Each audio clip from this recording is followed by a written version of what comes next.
Today, I want to talk about my experience supercharging my Tesla Model Y 2023 every day for about 7 weeks. So, for those of you who've been following me, you know that I commute 140 miles every day, 70 miles each way. So, I roughly use around 60% of my battery. I do have a standard range for reference and rear wheel drive. So, it's a little bit more efficient, 19-inch wheels. So, my full range is around I think close to 260 miles. But I usually don't look at mileage because it's not as accurate. But on my daily commute, on my way to work, I will burn around close to 40% because I'm going up the mountains. On my way home, since I'm going down the mountains, I'm using about 20%. So it's about 60% a day. So for charging, before I go to work, I will usually charge for about 25 to 30 minutes every day. This is actually when I create a lot of my content, as you can tell, like behind me.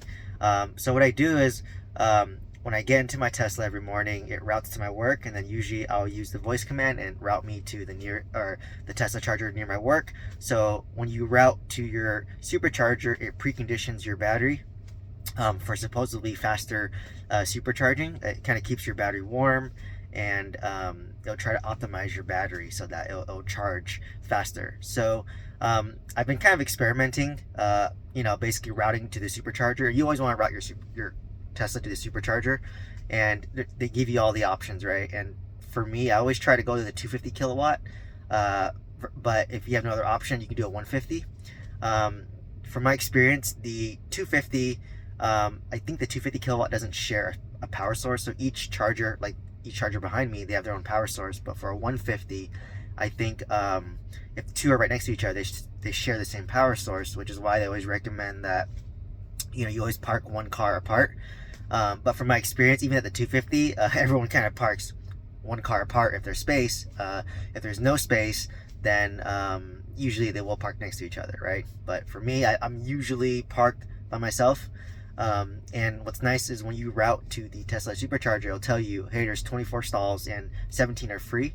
But if you abide by the park, one away from each other, realistically, if it's 24 stalls, you can have 12 people there for optimized charging.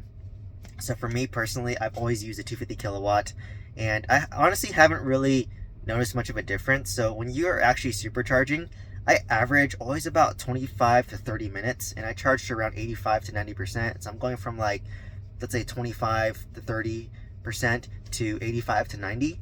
And it always takes me about 25 to 30 minutes regardless. And this was one misconception. For some reason, when I bought my Tesla, I don't know why, it's probably misinformation, but I thought that charging takes as long as filling up your gas tank, right? And my gas tank takes me about 10 minutes. But I've been supercharging every day. I'm averaging 25 to 30 minutes. Regardless if I'm going from even 10% to 90%, it takes me about 30 minutes. If I'm going from 25 to 90, it takes me 25 minutes. If I'm going from 30 to 90, it takes me maybe 25 minutes. So there's not much of a variability. So to kind of summarize, if I'm going from 10% to 90, it's 30 minutes. 20% to 90, it's 30 minutes. And going from 30% to maybe 90, it might be 25 minutes. So there's not much variability. And the only difference between the 250 kilowatt and the 150 in my experience has been if you actually look at your Tesla dashboard. So I'm gonna flip it over. So you'll see here that it has 20 minutes remaining. I'm at 60%, but if you look at right here, this is the rate it's charging, and right now it's at 101 kilowatt, right? So I'm at a 250 kilowatt charger, and it's definitely in the beginning when you first charge, you will be at 250, and over time it slowly gets slower, right? So I'll go from 250 to 200 to 170 to 150 to 110 to 120. So it gets slower over time because the car doesn't want to overwhelm your battery for longevity. So if that's the case, it's just there's the only real advantage of the 250 kilowatt charger is maybe the first 5 to 10 minutes when you're above 150. So if I'm charging for 30 minutes, maybe the first 5 to 10 minutes I'm at above 150, but after that 10-minute window, to be honest, it's I'm below 150 already. So in that case, I think there's not much of a variability between the 150 kilowatt and the 250 kilowatt. But I still if I have the option, I usually do go to the 250s. For some reason, that's where I always like go towards. So kind of more of the story is not much of a difference for the first except for the first 5 to 10 minutes between 250 and 150. But despite that, I still will go to the 250. In terms of the preconditioning, so I've researched a lot in forums, like, is there any difference in faster battery charging when you're preconditioning? And to be honest, from my experience, like, whether I'm preconditioning, so I usually precondition an hour before I get there, I haven't really noticed that much of a difference in faster charging.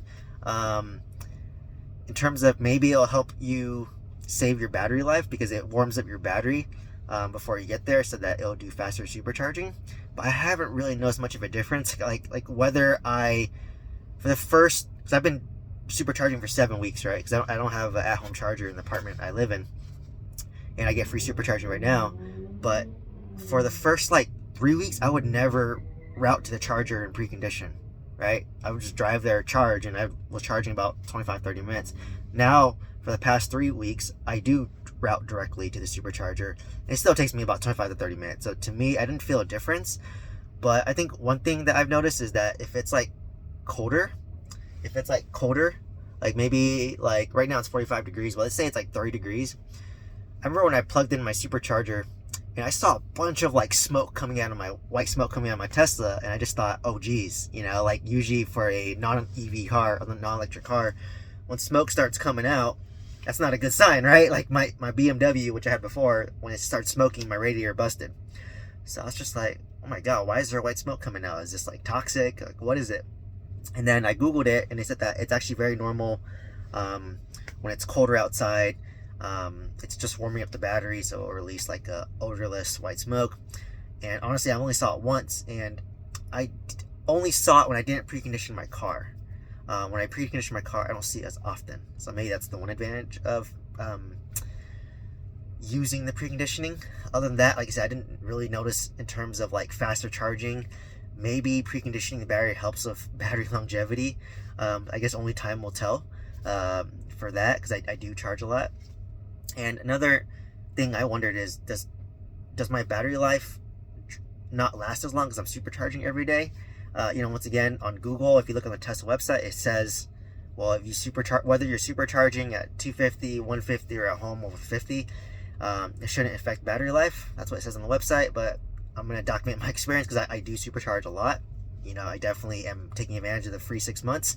I do have a long commute right now, and on the weekends I will go on road trips because I know that I get free supercharging. So I always make long trips on the weekends as well.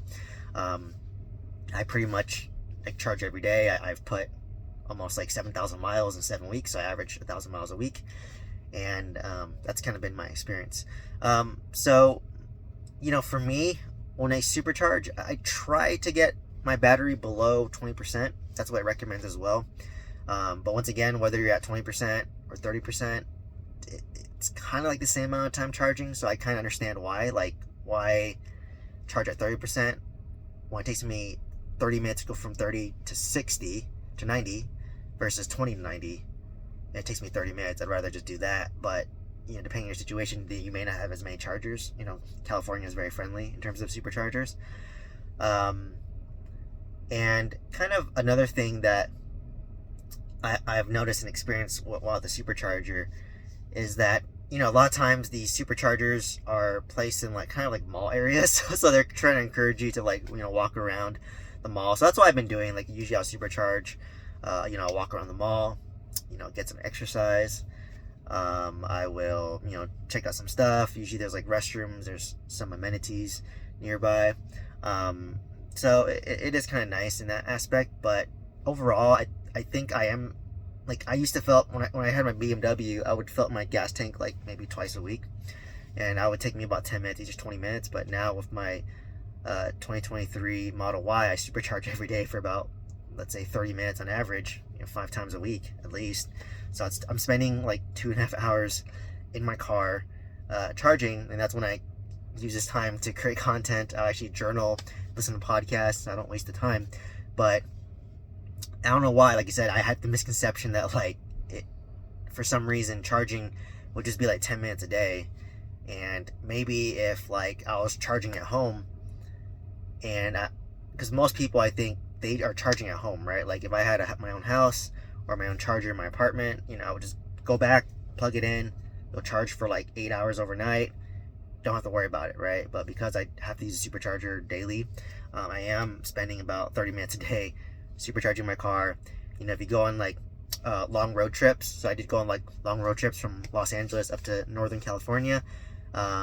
Usually you'll stop at least once or twice along the way. And sometimes it's nice, like you said, if you do the 250 kilowatt, the first 10 minutes is a fast charger, right? So what some people do is you can either just stop at one stop and spend 30 minutes there to stretch, relax, use the restroom, go eat. Or what some people do is they just do 10 minutes at each one. So like, for example, I'll stop at like Bakersfield, do a 10-minute charge because that's the fastest first 10 minutes. Get to the next location, let's say in Fresno, do another 10 minutes. Get to the next station, do 10 minutes, right? So it depends how you like to do it. For me personally, I like to just do one stop, long stop, and then, go eat, walk around, use the restroom, get my good charge so I can get to my destination. And I know some people, they like to do 10-minute breaks along the way, right? So overall, hopefully you found some value from my experience supercharging almost every day. I'll continue to document my journey and document to see if this is affecting my battery life, long term, because I am supercharging more than most people.